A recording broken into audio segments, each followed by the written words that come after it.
अस्सलाम वालेकुम my YouTube family. उम्मीद करती हूँ आप सब लोग ठीक होंगे, खैरियत से होंगे। आज मैं एक बहुत फ़ायदेमंद रेसिपी के साथ आई हूँ, कहवे की रेसिपी, जो कि सर्दियों में बहुत ज़्यादा फ़ायदेमंद है। मुझे लगता है ऐसे कि बच्चे कि मेडिसिन से ज़्यादा ये असर करता है, क्योंकि मेडिसिन बच्चे शौक़ से या तो पीते नहीं हैं, और पी भी लें तो उसके बाद वॉमिट ज़रूरी होती है, मेरे बच्चे तो ख़ास तौर पे। मैं उनको जब भी ज़ुकाम या कुछ खांसी वगैरह होती है, मैं लाज़मी उनको ये बना कर देती हूँ। तो यहाँ पे बस मैं यहाँ पे मैं आपको इसके इंग्रेडिएंट्स बता दूँ।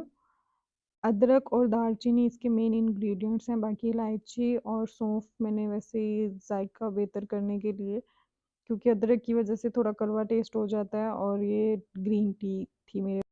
2 कप मैंने पानी लिया था, उसमें मैंने ये सारी चीज़ें डाल दी हैं, और इसको हमने अच्छी तरह पकाना है। जब कलर चेंज हो जाएगा और अच्छी तरह जोश आ जाएगा, तो फिर हम इसको उतार लेंगे। यहाँ पे ये मिक्स हो रहा है, मैं इसको मिक्स करी थी।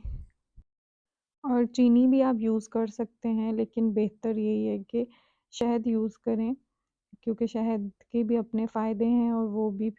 और अगर अदरक और दालचीनी के फ़ायदे अगर मैं आपको बताने लगूँ, तो मेरी वीडियो ख़त्म हो जाएगी, और उसके फ़ायदे इतने ज़्यादा हैं।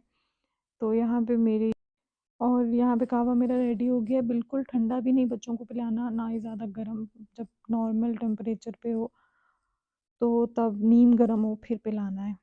और इतना पावरफुल है ये कि सिर्फ 2 दफ़ा पिलाने से ही खांसी, ज़ुकाम, नज़ला हर चीज़ जो है ना वो ख़त्म हो जाएगी, गारंटी के साथ, क्योंकि ये मेरा आज़माया हुआ है। अगर आप भी अपने बच्चों की मेडिसिन वगैरह से तंग हैं, तो आप भी एक दफ़ा लाज़मी इसको बना के बच्चों को पिलाइएगा, और इसके फिर आप फ़ायदे देखिएगा।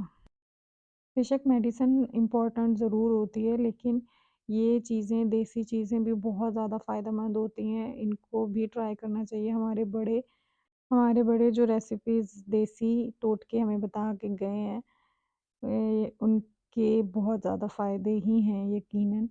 और ये मेरी अम्मी बना के हमें देती होती थी, जब भी मुझे ज़ुकाम होता होता था, तो 2 दफ़ा पीने से ही मैं बिल्कुल ठीक हो जाती थी। और बस जब मैं इनको बना रही थी, मुझे मेरी अम्मी बहुत याद आ रही थी, कि उस टाइम मैं कहती थी मैंने नहीं पीना, फिर भी वो मुझे ज़बरदस्ती पिलाती होती थी। अब मैं अपने बच्चों को देती हूँ। I hope you guys like my video. Please like, share and subscribe my YouTube channel. Allah Hafiz.